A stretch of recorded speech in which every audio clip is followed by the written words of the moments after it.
ایک عمل دیتا ہوں، بہت زندگی میں کام آئے گا ان مبارک گھڑیوں کے حوالے سے. ایک عمل دیتا ہوں اور اس سے بہت فائدہ ہوگا. وہ عمل یہ ہے کہ آپ 2 تسبیح سورۃ فاتحہ کی پڑھیں، اول آخر 3 دفعہ درود شریف، اور سورۃ فاتحہ کی 2 تسبیح پڑھ کے اور اس کا ہدیہ حضور کے گھرانے کو ہدیہ کریں. اور اگر چاہیں تو 2 تسبیح سورۃ اخلاص کی پڑھ لیں، 2 تسبیح سورۃ اخلاص کی، اور اس کا ثواب حضور کے گھرانے کو ہدیہ کریں. اور یہ سورۃ اخلاص کا پڑھا ہوا ہدیہ اللہ کی رحمت سے نوروں میں، برکتوں میں اور اللہ کی رحمتوں میں پہنچتا ہے 100%. اور حضور کے گھرانے کو ہدیہ کریں. اور حضور کے گھرانے میں حضور کی بیویاں، بیٹیاں، داماد، نواسے، نواسیاں، یہ حضور کا گھرانہ ہے. اور اس حضور کے گھرانے میں یہ حسینی قافلہ بھی حضور کا گھرانہ ہے. ان کو ہدیہ کریں حضور کے گھرانے کو، اور جو مراد مانگے اللہ عطا کرتا ہے. اور یہ مسلسل عمل کرتے رہیں. آپ دن کے کسی وقت صبح شام 2 تسبیح سورۃ اخلاص پڑھ لیں، ہر دفعہ بسم اللہ الرحمن الرحیم 7 پڑھیں، اور اول آخر درود پاک پڑھیں، اور پھر یہ تسبیح آپ ان کی خدمت میں ہدیہ کر دیں. آپ کا کوئی مسئلہ ہے، آپ کی کوئی مشکل ہے، آپ کی کوئی پریشانی اور ناممکن ہے، اس مسئلے، مشکل اور پریشانی میں یقیناً آپ کے لیے خیر کی، برکتوں کی اور رحمتوں کی اور خوشیاں خوشحالوں کی راہیں کھلیں گی.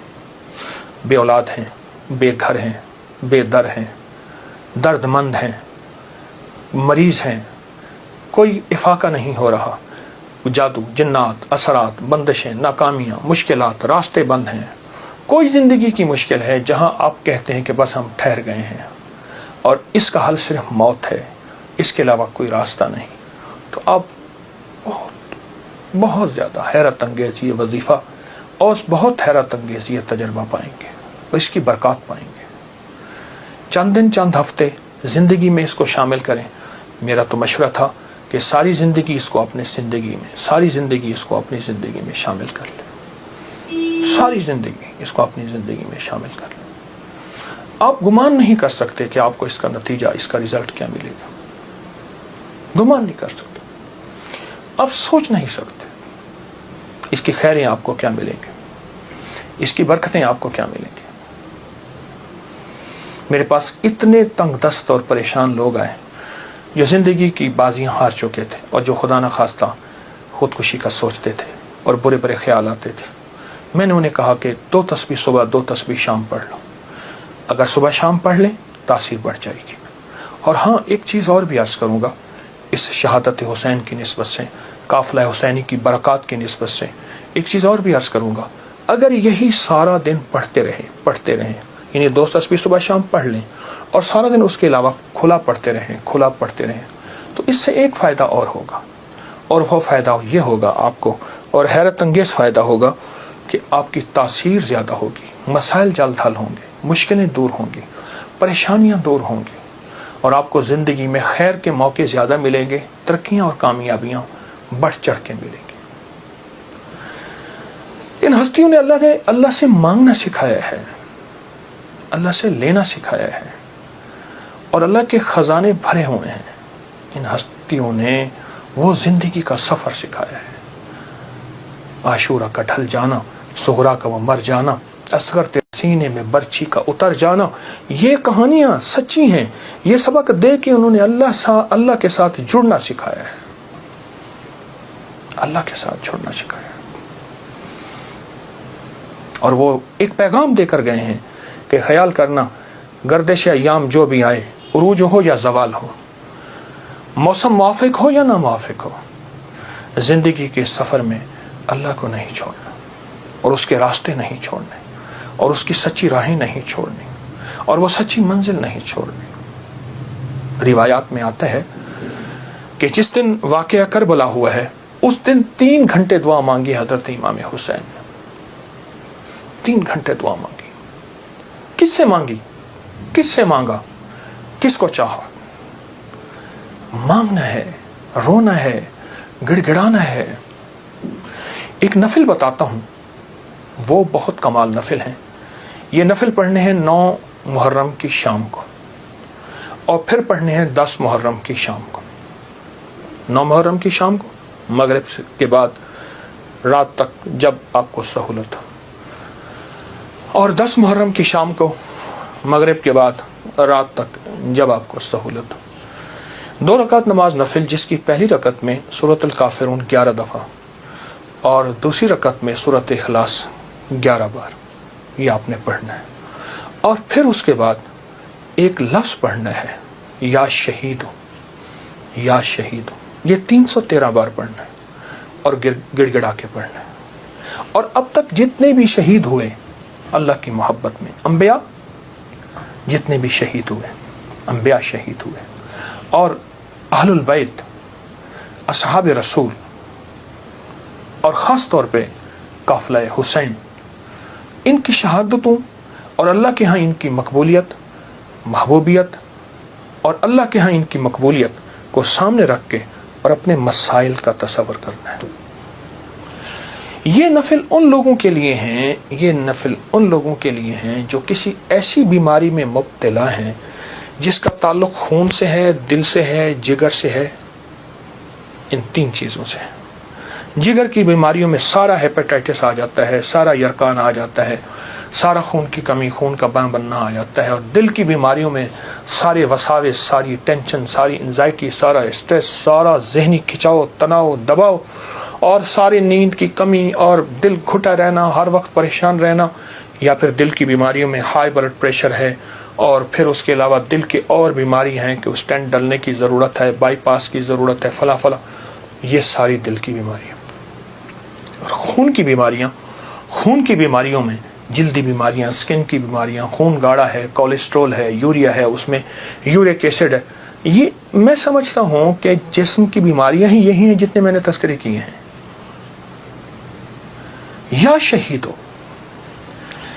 شہیدو پڑھیں گے اور ڈوب کے پڑھیں گے 313 دفعہ، سال میں 2 دن ہے سارے۔ اولیاء سے یہ بات ثابت ہے، جو عمل بتاتا ہوں میرے عمل کے ساتھ سند ہوتی ہے، حوالے ہوتے ہیں۔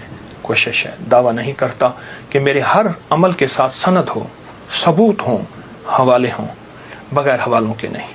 تو یہ بڑی بڑی اولیاء ہستیوں سے ثابت ہے، اور صدیوں سے یہ سعادت چلی آ رہی ہے۔ اگر آپ یہ عمل کر لیں تو اس عمل سے بہت حیرت انگیز رزلٹ، نتیجے، خیریں اور برکتیں ملیں گی۔ بس صرف 2 دن کا عمل ہے، اور میرا تو مشورہ ہے اس عمل کو پھیلائیں۔ 2 نفل، پہلی رکعت میں سورۃ الکافرون، دوسری میں اخلاص، سلام کے بعد اول آخر 3 دفعہ درود شریف، اور 313 دفعہ یا شہید۔ اب میری طرف توجہ سے دیکھیں کہ یا شہید پڑھنا کیسے ہے۔ ہر دانے کے اوپر ڈوب کے پڑھنا ہے، گڑ گڑا کے پڑھنا ہے، یا شہید ہو۔ اور انبیاء کی شہادت، سارے انبیاء کی شہادت، اور میرے حضور کے صحابہ کے غزوات کی شہادتیں، جتنے غزوات ہوئے ان سب کی شہادتیں، اور آل رسول کی شہادتیں، اور اس کے بعد جتنے بھی اولیاء، صلحاء، اور جتنے بھی اللہ کی راہوں میں شہید ہونے والے، ان کی شہادتیں۔ فرمایا قیامت کا دن ہوگا، شہید کے ہاتھ پہ اس کا سر ہوگا، اور اس سے خون ٹپک رہا ہوگا، اور اللہ جل شانہ پوچھیں گے میرے بندے تو کیا لایا؟ تو وہ سر کی اوپر جو زبان ہوگی وہ بولے گی کہ یا اللہ یہ قربانی لایا ہوں، اور تیری راہوں کے اوپر اور تیرے راستوں میں، میری زندگی میں سب سے قیمتی چیز میری جان تھی، میں نے تیری راہوں میں دے دی۔ اللہ فرمائیں گے فرشتوں کیا تم گواہ ہو؟ میں ہاں یا اللہ ہم گواہ ہیں۔ فرمایا تم سچ کہتے ہو، لے جاؤ، اور جنت کے سارے دروازے پکاریں گے آپ ہماری طرف آئیں، آپ ہمارے پاس آئیں، اور فرمایا وہ مہکتے چہکتے جنت میں داخل ہوں گے۔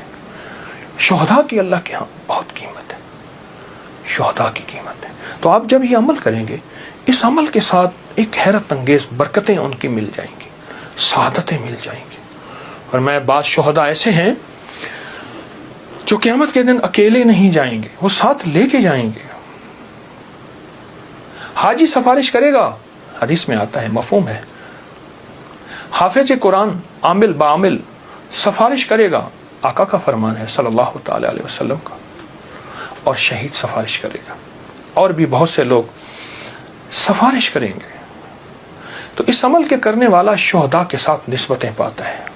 اور اس عمل کے کرنے والے کے تعلق شہداء کے ساتھ ہے. اس عمل کو ضرور کیجیے گا اور زندگی کی ترتیب بنا لے. 9 اور 10 محرم کو اس عمل کو کبھی نہ بھولیے. سحری کا ایسا وقت جس وقت لوگ کھا رہے ہیں، کھانا کھاتے ہوئے پہلے نفل پڑھنے دعائیں قبول ہوتی ہیں. اور جب آپ پریشان ہوں اور آپ کو کسی سٹینڈ پہ کھڑے ہیں، ٹیکسی نہیں مل رہی، گاڑی نہیں مل رہی، جہاز نہیں مل رہا، اور آپ بے چین ہیں، آپ کو سخت بھوک لگی ہے، سخت بے چین ہے، اس وقت صبر کریں، دل ہی میں دعا مانگیں، قبول ہوتی ہے. قبول نہیں ہو رہی، سوچیں دینے والے کی کمی نہیں، میرے لینے میں کمی ہے. بار یہ دعا پڑھتا ہے جو ابھی میں بتا رہا ہوں، جو مانگتا ہے قبول ہوتی ہے. صدیوں سے 14 صدیوں سے زیادہ تجربات کتابوں میں لکھے ہیں. اگر یہی دعا اسی رات میں 27 بار پڑھی جائے، 20 منٹ گھنٹہ اگر اس دعا کی اس کیفیت میں لگا دیں، بہت قبولیت ہے، بہت قبولیت ہے.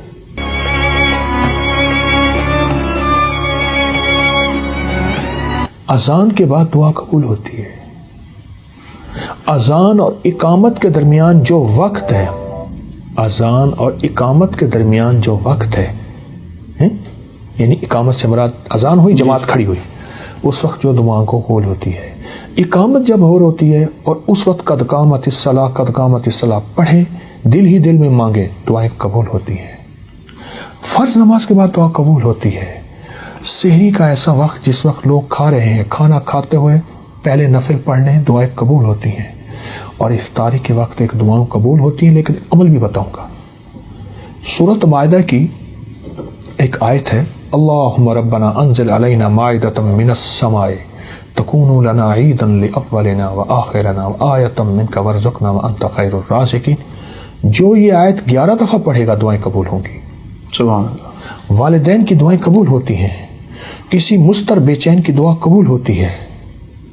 اور جب آپ پریشان ہوں اور آپ کو کسی سٹینڈ پہ کھڑے ہیں، ٹیکسی نہیں مل رہی، گاڑی نہیں مل رہی، جہاز نہیں مل رہا، اور آپ بے چین ہیں، آپ کو سخت بھوک لگی ہے، سخت بے چین ہے، اس وقت صبر کریں، دل ہی میں دعا مانگیں، قبول ہوتی ہے.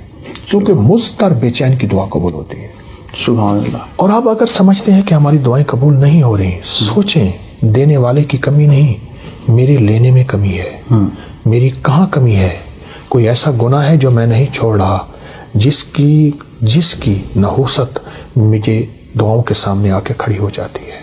کسی کی بد دعا ہے، کسی کی تکلیف ہے، کسی کا ایسا نظام ہے جو میری دعاؤں میں مجھے تکلیف دے رہا ہے، اور میری کوئی خطا ہے. اس لیے فرمایا، میرے حضور فرماتے تھے، میں